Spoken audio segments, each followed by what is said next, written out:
नमस्कार। देश का मौजूदा माहौल थोड़ा ऐसा हो गया है कि लगता है हम एक राष्ट्र की बजाय आपस में लड़ते रहने वाले लोग हैं, जबकि सच्चाई इसके ठीक उलट है। हम एक समावेशी राष्ट्र है। यह है आवाज़ द वॉइस और इस चैनल पर आप देखना शुरू कर चुके हैं दमनजीत ठाकुर शो। आज के कार्यक्रम में हमारा विषय है, क्या ताजमहल तेजो महालय था। ये विषय थोड़ा विवादों से भरा हुआ है और इस पर इतिहासकारों की राय बहुत अहम है, क्योंकि सच एक नज़रिया भी हो सकता है लेकिन तथ्य पवित्र होते हैं। ये बात और है कि तथ्यों की व्याख्या अलग अंदाज में की जा सकती है। कभी ताजमहल में आरती तो कभी कांवड़ लेकर ले जाने की कोशिश।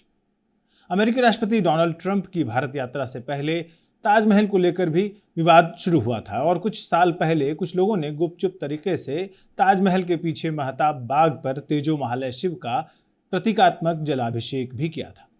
हालांकि भारतीय पुरातत्व सर्वेक्षण यानी ASI साफ तौर पर इस बात को कह चुका है कि ताजमहल एक मकबरा ही है, फिर भी बीच बीच में तेजो महालय को लेकर विवाद शुरू हो जाता है। हम आपको बताते हैं कि इसकी शुरुआत कैसे हुई। ये शायद 60 के उत्तरार्ध या 70 के दशक के पूर्वार्ध की बात होगी, जब PN ओक नाम के एक लेखक ने देश के अंदर और बाहर की बहुत सारी ऐतिहासिक इमारतों, स्मारकों और यादगार स्थलों के बारे में अपनी अविश्वसनीय लगने वाली सिद्धांत थे उनको पेश करना शुरू किया था। उनके एक लेख ने उन दिनों काफ़ी विवाद पैदा किया था, जिसका फोकस ताजमहल था। इसमें दावा किया गया था कि वो ताजमहल नहीं बल्कि तेजो महालय है, जो भगवान शिव का मंदिर रहा है। इस लेख में कई स्पष्टीकरणों के माध्यम से ये बात स्थापित करने की कोशिश की गई थी कि ताजमहल निर्माण के लिए एक शिव मंदिर को तोड़ा गया था और अगर हम खोदते जाएं तो उसके अवशेष नीचे मिल सकते हैं। उनका नाम जो था वो पूरा पुरुषोत्तम नागेश ओक था और वो आज़ाद हिंद फौज के प्रचार अधिकारी रह चुके थे और आज़ादी के बाद सूचना और प्रसारण मंत्रालय में काम करते थे। ओक ने अपने दावे को साबित करने के लिए ताजमहल में दिखने वाले हिंदू प्रभावों और मुगल अभिलेखों में ताजमहल के निर्माण के बारे में कुछ भी नहीं लिखे जाने को आधार बनाया था। PN ओक ने अपनी किताब the Taj Mahal is a temple palace में सैकड़ों ऐसे प्रमाण देने की कोशिश की थी जिनसे यह साबित हो सके कि वो ताजमहल एक इमारत है जो एक मंदिर था। ओक ने अपनी किताब में लिखा था कि ताजमहल में संगमरमर की जाली पर 108 कलश बने हुए हैं।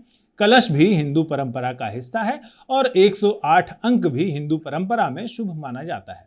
ओक का कहना था कि आगरा मूल रूप से जाटों की नगरी है। जाट भगवान शिव को तेजा जी के नाम से जानते हैं। The illustrated weekly off India के 28 जून 1971 के जाट विशेषांक में लिखा था कि जाटों के तेजा मंदिर हुआ करते थे। इसके अलावा अनेक शिवलिंगों में एक तेजलिंग भी होता है जिसके जाट उपासक थे। इसके आधार पर ओक ने दावा किया था कि ताजमहल भगवान तेजा जी का निवास स्थल तेजो महालय था। इसके अलावा ओक ने शाहजहां की बेगम मुमताज की मौत से जुड़े कई दावों के साथ विभिन्न विदेशी मेहमानों के यात्रा वृत्तांतों को भी कोट किया था।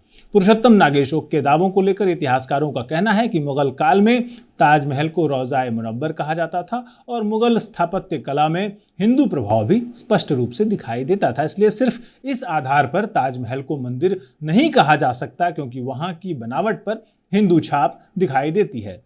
आगरा जिला अदालत में डाली गई याचिका पर सुनवाई हुई थी, जो 2017 में archaeological survey of India ASI ने इसमें एक हलफनामा पेश किया था। इस हलफनामे में कोर्ट में ASI ने कहा था कि ताजमहल एक इस्लामिक ढांचा है, जबकि अपील करने वाले दूसरे धर्म के लोग थे। स्मारक पर कोई भी धार्मिक गतिविधि पहले कभी नहीं हुई थी। अप्रैल 2015 में आगरा जिला अदालत में 6 वकीलों ने एक याचिका दाखिल की थी। इस याचिका के जरिए हिंदुओं को परिसर के अंदर पूजा की इजाज़त देने की मांग की गई थी। मामले की सुनवाई के दौरान कोर्ट ने केंद्र सरकार, केंद्रीय संस्कृति मंत्रालय, गृह सचिव और ASI से जवाब तलब किया था। इसी के बाद संस्कृति मंत्रालय ने नवंबर 2015 के दौरान लोकसभा में यह साफ किया था कि ताजमहल की जगह पर मंदिर होने का कोई सबूत नहीं मिला है। बहरहाल PN ओक ने जो मोटे अनुमान से कोई 9 किताबें अंग्रेजी में, 13 किताबें मराठी में और 8 किताबें हिंदी में लिखी हैं। उनकी मुख्य किताबों के नाम आपको जानना ज़रूरी है। उनमें से एक है क्रिश्चियनिटी इज कृष्ण नीति, इस्लामिक हैवॉक इन इंडिया, ये दूसरी किताब है। The Taj Mahal is a temple place, इसका जिक्र हम कर चुके हैं। Who says Akbar was great, ये उनकी एक अगली और किताब का नाम है। Agra red fort is a Hindu building, ये उनकी एक और किताब है। Some blunders of Indian historical research, एक और किताब वर्ल्ड वैदिक हेरिटेज, हिस्ट्री ऑफ हिस्ट्रीज। और ताजमहल पर एक और किताब उन्होंने लिखी है जिसका नाम है Taj Mahal the true story was Kaaba a Hindu temple, ये भी एक उनकी किताब है। और एक और किताब जिसका नाम हम आपको बताना चाहेंगे, लर्निंग वैदिक एस्ट्रोलॉजी। अब ओक साहब की खास बात यह है कि वो संस्कृत की ध्वनियों से मिलते जुलते गैर संस्कृत धार्मिक शब्दावली का इस्तेमाल करते हैं। जैसे ओक साहब के मुताबिक वेटिकन वाटिका है, क्रिश्चियनिटी को वो कृष्ण नीति बताते हैं, इस्लाम को ईशालयम यानी ईश्वर का मंदिर बताते हैं, और अब्राहम को ब्रह्म का विकृत रूप बताते हैं। भाषा विज्ञान के कई विद्वानों ने ओक की रचनाओं का अध्ययन करके उसको खास तरीके से किया गया डीप पुनिंग बताया है, यानी भाषा विज्ञान के लिहाज से इसको आप मनमानी ही कह सकते हैं। हालांकि ये बात भी सच है कि ताजमहल को तेजो महालय बताने का दावा करने वाले लोगों ने यमुना की गंदगी और औद्योगिक प्रदूषण की वजह से ताजमहल के खराब होते संगमरमर को बचाने के लिए कोई अभियान अभी तक नहीं छेड़ा है। कुछ सियासतदान ताजमहल की ज़मीन को अपने पुरखों की ज़मीन बता रहे हैं, लेकिन ये दावा अदालत में कितनी देर टिक पाएगा इस पर हमें शक है। जो भी हो, ताजमहल को लेकर विवाद कम नहीं रहे हैं, इसके बारे में धारणाएं काफ़ी रही हैं, जिनमें से कई धारणाओं को इतिहासकारों ने गलत बताया है। ऐसी ही धारणाओं में से एक है कि ताजमहल के निर्माण के बाद शाहजहां ने इसके मजदूरों के हाथ कटवा दिए थे, यानी जिन मजदूरों ने ताजमहल बनवाया था उसके हाथ कटवा दिए थे ताकि ऐसा दूसरा ताजमहल वो खड़ा न कर पाए। धारणाओं और तथ्यों में अंतर होता है, धारणाएं गलतफहमियों से भी बनती हैं और तथ्यों के लिए ज़मीन को ठोस होना पड़ता है। बहरहाल, ताजमहल हिंदू ढांचा है या शाहजहां की बनवाई हुई इमारत, इसमें फिलहाल इसके मंदिर होने के तर्कों की ज़मीन थोड़ी पोली ही नज़र आ रही है। आगे का फैसला पुरातत्वविद, इतिहासकार और अदालतें बता सकती हैं। कुछ समय पहले मलिक असगर हाशमी ने मशहूर पुरातत्वविद के मोहम्मद से इस बारे में खास बातचीत की थी। आइए हम उसे सुनते हैं। जैसे ताजमहल का एक चेंजिंग मूड्स ऑफ ताजमहल। अच्छा। क्योंकि अगर आपसे कहेंगे कि यह ताजमहल एक ऐसी इमारत है जो सवेरे उसका मूड एक होगा, 10 बजे एक दूसरा मूड होगा, फिर शाम को एक तीसरा मूड होगा, फिर नाइट में एक 14 मूड होगा, ये अगर कहेंगे तो लोग विश्वास नहीं करेंगे। अच्छा। लेकिन वहां के लोगों से पूछेंगे, मुझे सबसे अच्छा लगा कि जब बारिश होने वाले है तब ताजमहल देखिएगा, आपको अजीब लगेगा, बहुत ही खूबसूरत लगेगा, बहुत खूबसूरत लगेगा। या सन सेटिंग का टाइम में आप जाइएगा तो और भी अच्छा लगेगा आपको। सवेरे चले जाइएगा तो बहुत काम एंड क्वाइट रहेगा ताजमहल। तो उसके हिसाब से जो कुरानिक आयत से, अच्छा, वो भी जो ना, जो फर्स्ट जो सूरा आपको मिलेंगे कुरान का जी, वो है सूरतुल फजर। फजर का मतलब है सवेरे, अर्ली मॉर्निंग, अर्ली मॉर्निंग। तो गेट में जो सूरत है वो सूरतुल फजर है। तो उसी टाइम का मूड क्या है। फिर सेकंड दूसरे साइड में आपको मिलेगा सूरतुल दुहा। दुहा का मतलब ये है कि 10 बजे जी, अच्छा। 10 बजे हाँ, आपको क्या मूड में रहेगा। फिर जो ना आपको वशम्सु तजरी, क्योंकि सूरज जो ना अपने उरूज पे जो पहुंचेंगे, शम्स जो अपना उरूज पे पहुंचेंगे, वो क्या होगा। फिर आपको कहीं पर सूरतुल लैल, लैल मींस नाइट अरबिक में। तो इसी तरीके से जो कुरान की आयत भी बदलते रहते हैं और उसका एक एक उसका गेटवे का, उसका अंदर का पोर्शन का, इसका एक खूबसूरती है। जैसे ताजमहल का जो ना गेट पे खड़े हो जाइएगा, जो इंस्क्रिप्शन जितने भी ये कतबा है, वो नीचे का कतबा छोटा होगा लेकिन ऊपर जाते जाते जो ना बड़ा होगा। लेकिन आपको जो ना लगेगा नहीं ये बिल्कुल यूनिफॉर्म है करके। ये तो बिल्कुल साइंटिफिकली है, क्योंकि उसको जो ना, जो आपको जो ना ये विजुअल ये करेक्शन करने के लिए कातिब ने ही ये पहले समझ गया था कि ऊपर जाएंगे तो उसी ये आपका इबारत जो ना उतना ही होगा। तो फिर जो ना ऊपर जाते हुए कि लोग पढ़ नहीं पाएंगे, लेकिन आपको जो ना बगैर मुश्किल जो ना आप इधर से ऊपर का भी पढ़ सकते हैं। तो वो ऊपर का कतबा जो ना थोड़ा सा बड़ा रहेगा, वो आपका विजुअल करेक्शन के लिए। कुछ चीजें हुआ है, वो जो हुआ है गलत हुआ है, वो इस्लामिक स्पिरिट से नहीं है। इस्लाम में जो ना बिल्कुल जो ना इसको या किसी और को मजहब वालों को जो ना गलत साबित करना या उसका भला बुरा कहना इस्लाम में मना है। इस्लाम ये कहते हैं वदुल इला सबीली रब्बिका बिल हिक्मा व मौइज़तिल हसना व जादिलहुम बिल्लती ही अहसन। अगर जो ना आप इस्लाम का दावत दे दीजिए, इला सबीली रब्बिका बिल हिक्मा, अच्छी तरीके से हिकमत के साथ जो ना कीजिए। अगर आपको किसी से आर्ग्यू भी करना है वो भी अच्छी तरीके से कीजिए। और आप जो ना दूसरे का जो ना ये जो आइडल्स है उसको गाली भी नहीं दे सकते। वला तसुब्बुल्लज़ीना यदऊना मिन दूनिल्लाह, आप गाली भी नहीं दे सकते, ये है इस्लाम का। लेकिन कुछ अफगान के उधर से इधर से जो बाद में जो मुस्लिम्स जो आए थे यहाँ, उन लोगों ने बहुत गलत काम किया है, काफी मंदिर तोड़ा है। इसको एक्सेप्ट करने में मुसलमानों को कोई भी झिझक होना नहीं चाहिए, उन लोगों ने गलती किया था। लेकिन उसके लिए आज की मुसलमान रिस्पॉन्सिबल नहीं है, ये भी है। आज की मुसलमान बिल्कुल रिस्पॉन्सिबल नहीं है। लेकिन आज के मुसलमानों में एक और ड्यूटी है, उनको ये भी कहना पड़ेगा आज के मुसलमानों को उसको जस्टिफाई करने के लिए कोशिश नहीं करना चाहिए। वहां मुस्लिम आजकल भी गलती कर रहे हैं, जस्टिफाई करने के लिए कोशिश करते हैं। वो ये कहते हैं नहीं वो तो खैर तो वहां माल बहुत ज्यादा था, गोल्ड था, सोना था, वो ये था, इसीलिए उसके लिए था। तो उसके लिए होता तो खैर तो आपने इसको तोड़ा क्यों है? और उसी फिर जो ना कुछ कम्युनिस्ट हिस्टोरियन वो जो कहते हैं नहीं नहीं नहीं वो कोई ये भी इकोनॉमिक रीजन था, ये सब करके जस्टिफाई मत कीजिए। अंग्रेजों ने बहुत गलती किया है, पोर्चुगीज ने उससे ज्यादा भी गलती किया है। मैं 7 साल गोवा में था, लेकिन कोई भी पोर्चुगीज जो उसको जस्टिफाई नहीं करते हैं।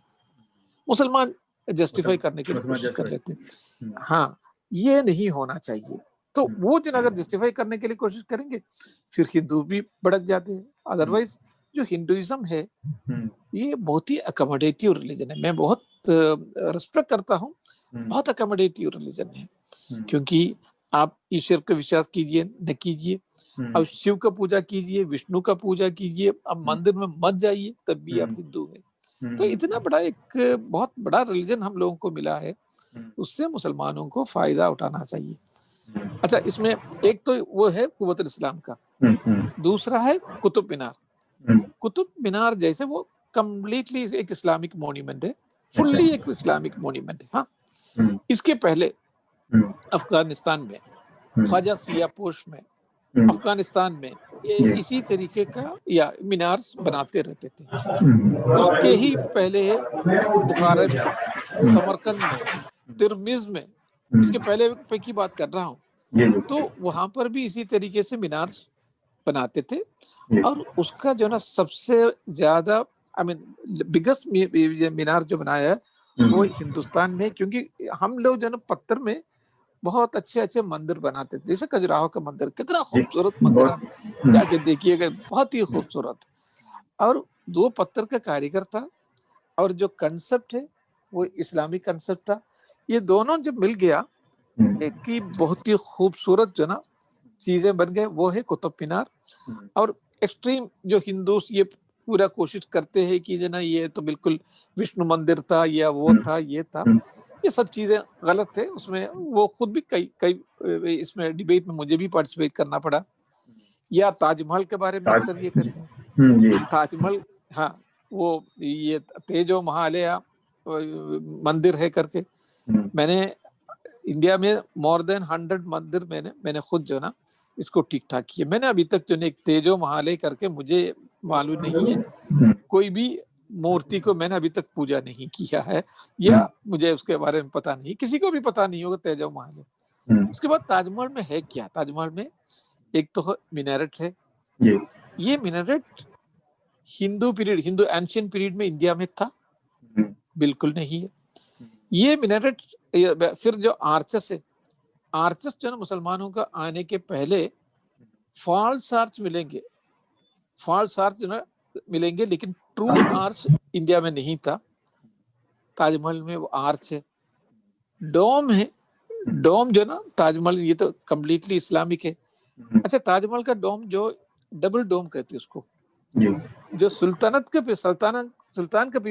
पीरियड का 1192 से 1526 तक जो भी डोम था वो सिंगल डोम था सुल्तान के पीरियड में। और ताजमहल का ही ये डबल डोम है। तो ये डबल डोम पहली बार जो ना हुमायूं टॉम्ब में बनाया है, उसके पहले हिंदुस्तान में नहीं था। तो इन लोगों का ये एक्सट्रीम हिंदू ग्रुप का कहना ये कि नहीं ये 11वीं शताब्दी का है।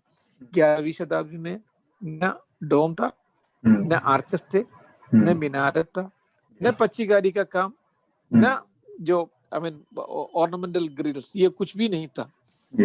ये ताजमहल को जो ना पहले ये ताजमहल का हुमायूं टॉम्ब का डोम ले लीजिएगा, और उसी तरीके से अकबर का जो सिकंदरा है उससे आप मीनारत ले लीजिए, फिर सलीम चिश्ती का मकबरे का जाली वर्क ले लीजिए, और ये सारी चीजें जो ना आप एक जगह पे रख दीजिए तो वो ताजमहल हो जाए। लॉजिकल कंक्लूजन है। तो इसको अगर जो ना अगर वो ये कहते हैं ना तो ये सब जो ना बिल्कुल अननेसेसरी प्रॉब्लम क्रिएट करने के लिए कहते हैं। ताजमहल या तेजो महल है ये विषय, ये विवाद अभी देश भर में चल रहा है। ताजमहल को लेकर के अभी पिछले कुछ दिनों में गूगल पर सबसे ज़्यादा सर्च किया गया है, विवाद भी सबके जहन में आ गया है। लेकिन इसकी सच्चाई क्या है, इसके बारे में क्या इसके मजदूरों के हाथ कटवाए गए थे, किसने बनवाया था, और मंदिर है या वाकई मकबरा है, इस पर हम बात करते हैं। हमारे साथ दो मेहमान हमारे साथ मौजूद हैं। आवाज़ द वॉइस हिंदी के संपादक मलिक असगर हाशमी और इतिहासकार और लेखक साकिब सलीम। ताजमहल को लेकर जो विवाद है उसमें मीट कितना है, स्केलेटन कितना है और मीट कितना है? कुछ चीज़ें हैं जो कि हम सबके सामने हैं। जैसे अभी किसी ने कह दिया कि ये ज़मीन हमारी थी। बड़ी मज़ेदार बात है। ये ज़मीन किसी की कैसे थी ये बात समझ के बाहर है, क्योंकि जैसे आजकल बैनामा होता है, पुराने ज़माने के रजवाड़े, राजा एक जगह पे हमला करता था, उस जगह पे हुकूमत करने लगता था, वो उसकी हो जाती थी। इसमें कोई वजह नहीं थी। पहले कोई ऐसा नहीं है कि मौर्य शासनकाल ने पहले वाले राजा से कोई बैनामा लिया था, पैसा दिया और ले लिया, या फिर गुप्ता शासनकाल में ऐसा हुआ हो।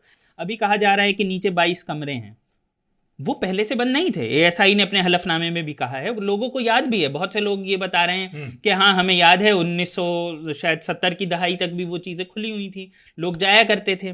तो वो किसी मौके पर बंद हुई। हर एक मुग़ल कालीन जो बिल्डिंग है उसके नीचे तहखाने पाए जाते हैं, उसकी अपनी वजह हैं। वो आपको आर्किटेक्ट लोग बता सकते हैं कि क्यों वो होना ज़रूरी माना जाता था।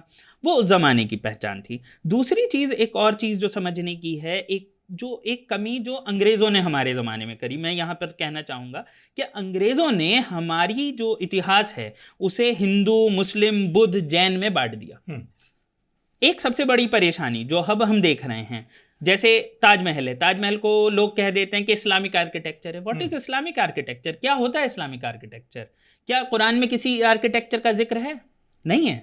ये इस्लामिक आर्किटेक्चर या मुस्लिम आर्किटेक्चर क्या है? ये बिल्डिंग इस देश में बनी है, इस देश के मजदूरों ने बनाई है, इस देश के लोगों ने बनाई है। अब वो किसी भी धर्म के मानने वाले हों, क्या उससे वो इस्लामिक आर्किटेक्चर हो जाएगा? और जहाँ तक बात आती है रघुपति साहब फिराक गोरखपुरी का एक शेर है, सरजमीने हिंद पर अक़वामे आलम के फिराक, काफ़िले बसते गए हिंदुस्तान बनता गया।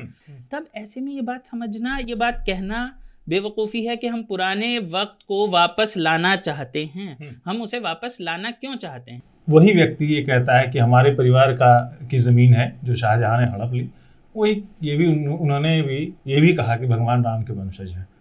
हर बार उन्हीं का स्टेक क्यों आया? नहीं, वंशज तो हम भी कहते हैं कि हमारे फोरफादर भी हिंदू थे। तो वो अगर हम करें वहाँ से निकालना शुरू करें तो फिर बात हम सभी राम के वंशज, हाँ, कुछ और इतिहास निकल जाएगा। तो जहाँ तक ताजमहल की बात है, पता नहीं कितना पहले आप लोगों ने देखा होगा ताजमहल। मुझे लगता है कि मैं 2-3 साल पहले गया था ताजमहल। उससे पहले जो पहली बार गया था ताजमहल और अभी का जो ताजमहल, उसमें जो फ़र्क जो मुझे नज़र आया कि मैं पिछली बार अंदर तक जा चुका, मतलब अब जो है जो मुमताज़ महल और शाहजहां की जो कब्र है वो अब पत्थर का है, लेकिन नीचे पहले उतर के हम जाते थे और वो कच्ची मिट्टी से वो कब्र बनी हुई थी।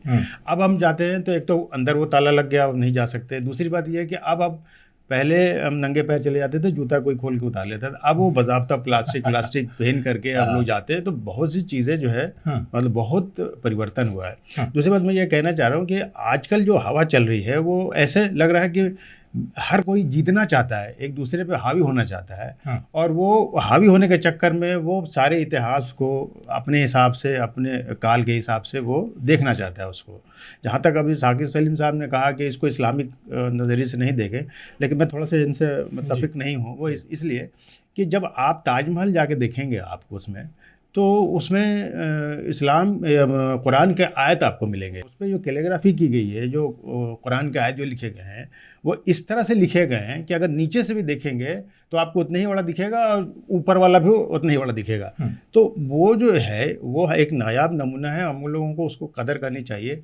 और 7 अजूबों में से, दुनिया के 7 अजूबों में से एक वो है, तो एक धरोहर है, इस पर किसी तरह का विवाद नहीं खड़ा करना चाहिए। और मामूल ज़िंदगी जो हमें, हमारी जो समस्या है उन पे बात करनी चाहिए तो ज़्यादा कारगर होगा। 22 कमरों में क्या है, अगर खुल भी जाए तो उससे क्या निकलने वाला है, उससे आम आदमी को क्या फ़ायदा होने वाला है। अगर उसमें, मैं मानता हूं कि अगर उसमें से मूर्तियां निकल भी जाएं तो उससे समाज का क्या भला होगा, हिंदू समाज का क्या भला होगा, मुसलमानों का क्या नुकसान होगा। तो मेरे ख्याल से इन सब चीज़ों से परे हट करके हमें मौजूदा दौर में चीज़ों को देखना चाहिए और जो समस्याएं हमारे सामने हैं उनसे निपटना चाहिए। सबको मिल करके तरीके ढूंढने चाहिए कि अब इन समस्याओं से हम कैसे जूझें, कैसे निकलें। क्या ऐसा तो नहीं कि स्कूल जाने के समय में हम लोगों को पेट दर्द शुरू हो जाता था, तो मतलब मूल समस्या से, स्कूल जाने से बचने के लिए हम लोग पेट दर्द का बहाना करते थे अपने टाइम में, कहीं ऐसा तो नहीं है? नहीं, मैं उस तरह से नई चीज़ों को देखना चाहता, लेकिन कुछ लोगों की दुकान ही इसी तरह से चल रही है। अगर आपको, मैं आज मतलब सोशल मीडिया ने तो सारा कबाड़ा कर रखा है, पूरे हमारी मानसिक स्थिति का कबाड़ा कर रखा है, हमारे नौजवानों को हालत ख़राब कर रखी है। पेट दर्द नहीं है, इन लोगों का काम है, इनको करने दीजिए। अगर जिस दिन से आपने इनका नोटिस लेना बंद कर दिया, इनकी दुकान अपने आप बंद हो जाएगी। एक सवाल और आपसे इसी सिलसिले में, क्या वजह है, जैसे आपने सोशल मीडिया का असर जो है युवाओं की तरफ कहा कि व्हाट्सएप मैसेजेस या व्हाट्सएप यूनिवर्सिटी या सोशल मीडिया पे जो है ट्रेंड करता है वो लोगों के जहन पे ज़्यादा असर करता है। किसी ने आज तक इस बात को लेकर के आंदोलन सड़कों पर नहीं किया कि ताजमहल पीला पड़ रहा है, यहाँ से जो प्रदूषणकारी उद्योग है उनको दूर करना चाहिए, या ताजमहल को बचाने के लिए हमको कुछ करना चाहिए, ऐसा तो नहीं किया किसी? नहीं, अभी तक तो ताजमहल को लेकर के जिस तरह के आंदोलन होने चाहिए, चूँकि वो हमारे देश का धरोहर है। दूसरी बात है कि आमदनी का जरिया भी है, फॉरेन करेंसी उससे बहुत मिलती है हमें, उसको बचाने के लिए जितने प्रयास होने चाहिए सबको मिल के प्रयास करना चाहिए। जो विवाद खड़ा कर रहे हैं उनको भी प्रयास करना चाहिए कि ताजमहल कैसे बना रहे, वो बुनियादी जैसे स्थिति में था ताजमहल वैसा दिखे, उसकी कोशिश होनी चाहिए। वो तो हो नहीं रहा, ये उल्टी सीधे काम ज़्यादा हो रहा है। बगल में गंदी यमुना बह रही है, उस पर ध्यान नहीं। बिल्कुल।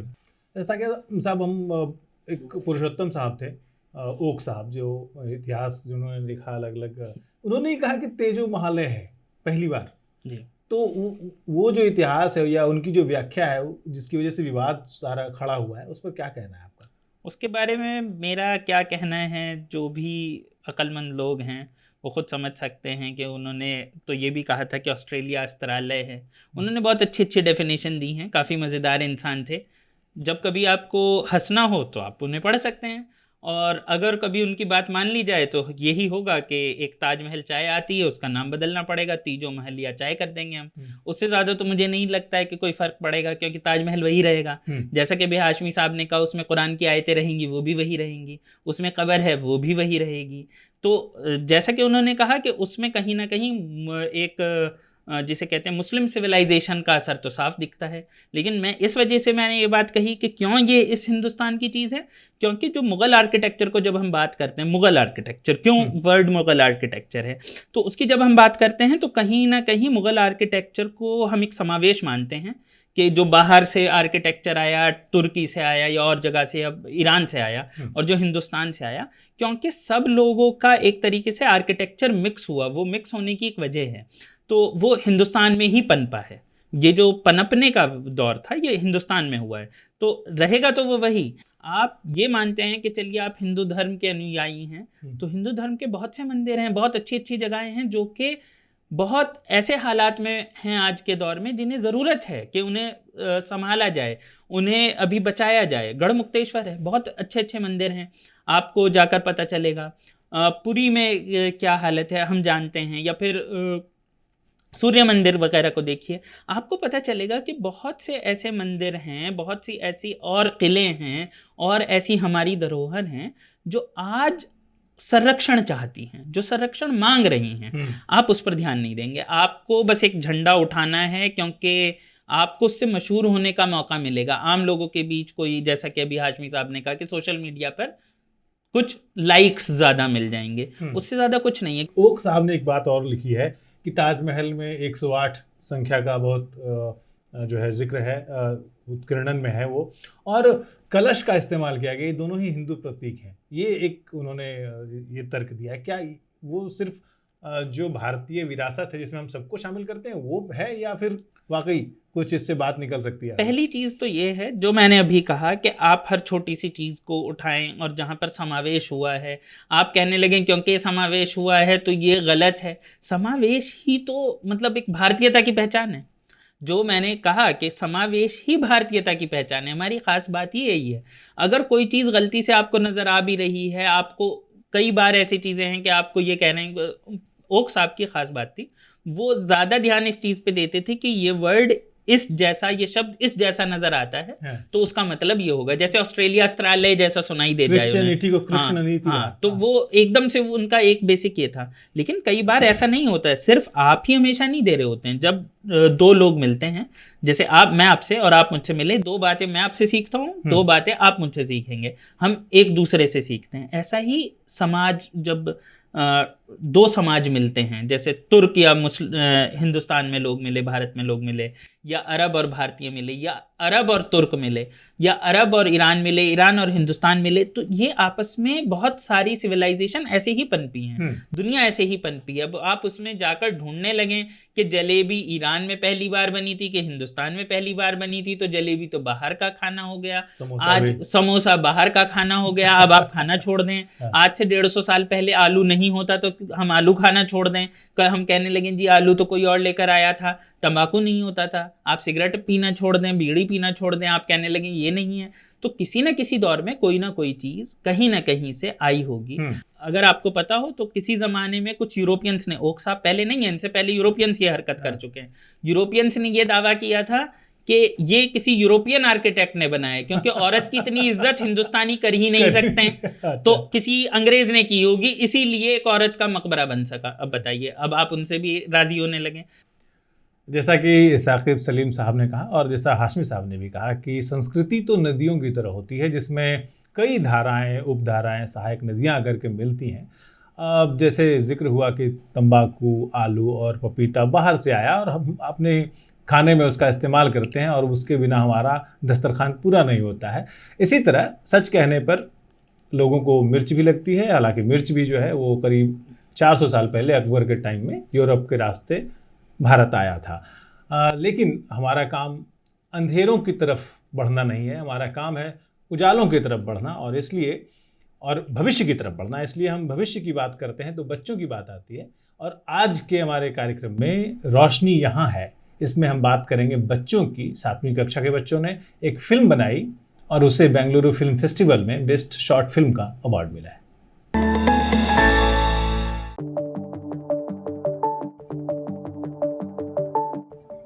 बच्चों की ताकत को कम ना आकी है। बच्चों ने बड़े बड़े काम किए हैं और उसी काम का एक नतीजा फिल्म फेस्टिवल में उनकी बनाई शॉर्ट फिल्म को बेस्ट फिल्म का अवार्ड मिलना भी है। गुजरात के नंदासन गांव के बच्चों ने कुछ ऐसा ही कमाल कर दिखाया है। असल में डॉक्टर नकादार इंस्टीट्यूट ऑफ नॉलेज के बच्चों ने एक शॉर्ट फिल्म बनाई है। फिल्म शिक्षा की अहमियत बताने वाली है और इसको बनाने वाले बच्चे 7वीं कक्षा के हैं। लोग सब ये फिल्म इसीलिए बना रहे हैं कि बच्चों को सीख मिले कि वो कभी भी किसी भी मुसीबत में हो तो लोगों से बात करें, उनकी हेल्प हो जाए और वो कभी भी पढ़ना लिखना नहीं छोड़े। उनकी फिल्म क्लासमेट का पूरा आइडिया बच्चों का ही था और शिक्षकों ने केवल बच्चों के विचारों और उनके डिजाइन को तकनीकी मदद दी है। इवन देखा जाए तो पूरे उस फिल्म मेकिंग के प्रोसेस में ये बच्चे मुझसे लगे रहे, अपनी राय देते रहे, डेवलपमेंट पे लगे रहे, तो मैंने भी उन्हीं के थॉट को, उन्हीं के डिज़ाइन को फिल्म के फॉर्म में डेवलप किया है। स्वतंत्र फिल्म निर्माता जुनैद इमाम शेख और उनकी टीम ने बच्चों के विचारों को कैमरे में कैद करने में उनकी सहायता की। ऐसे में बेंगलुरु फिल्म फेस्टिवल में उनकी फिल्म को न केवल तारीफ मिली बल्कि बेस्ट शॉर्ट फिल्म का अवार्ड भी उन्हें हासिल हुआ। क्लासमेट फिल्म के रूप में बच्चों की सोच की उड़ान को पंख देने में डॉक्टर नकदार इंस्टीट्यूट ऑफ टेक्नोलॉजी ने अपना भरपूर सहयोग दिया है। मतलब यही है कि बच्चों के पास सोच है, कुछ कर गुजरने का जज्बा है और अगर उन्हें राह दिखाई जाए तो उनकी उड़ान 7वें आसमान को छू सकती है। शाहताज खान की रिपोर्ट, पुणे, आवाज द वॉइस। जब हम भारत की समावेशी संस्कृति की बात करते हैं, गंगा जमुनी तहजीब की बात करते हैं, तो हमें ध्यान रखना चाहिए कि देश के विभिन्न हिस्सों में धर्म और ईश्वर से जुड़ी शानदार और उम्दा परंपराएं हैं जिनको देखकर आंखों के कोर गीले हो जाते हैं। मैं मिथिला से हूं और वो माता सीता की भूमि है। उसी भूमि पर जनकपुर धाम है जहां माता सीता का जन्म हुआ था। हिंदू धर्म के प्रतिष्ठित स्वामी रामभद्राचार्य हाल ही में जनकपुर पहुंचे थे। मिथिला में अवध के लोगों को भगवान राम का संबंधी माना जाता है और मिथिला में परंपरा है कि अवध को सीता की ससुराल मानते हुए वहाँ के लोगों को समधी जैसी हैसियत देना और उसी तरह से उनका स्वागत करना जैसे समधी का किया जाता है। ऐसे में स्वामी रामभद्राचार्य जब जनकपुर गए तो वहाँ की कई माताएं उन्हें विवाह के मौके पर गीतों में दी जाने वाली गारी सुनाने पहुँच गई। स्वामी रामभद्राचार्य भी इस स्नेह से भीग गए। आइए सुनते हैं मिथिला के इस प्यारे लोकगीत को। और अगर आपके पास ऐसा ही कोई दिलचस्प वीडियो है तो आप हमें info@awazthevoice.in पर भेज सकते हैं और हम आपको छोड़ जाते हैं इस बहुत प्यारे से गीत के साथ। विदा दीजिए मुझे यानी मंजीत ठाकुर को। फिर मिलते हैं अगले हफ्ते। नमस्कार।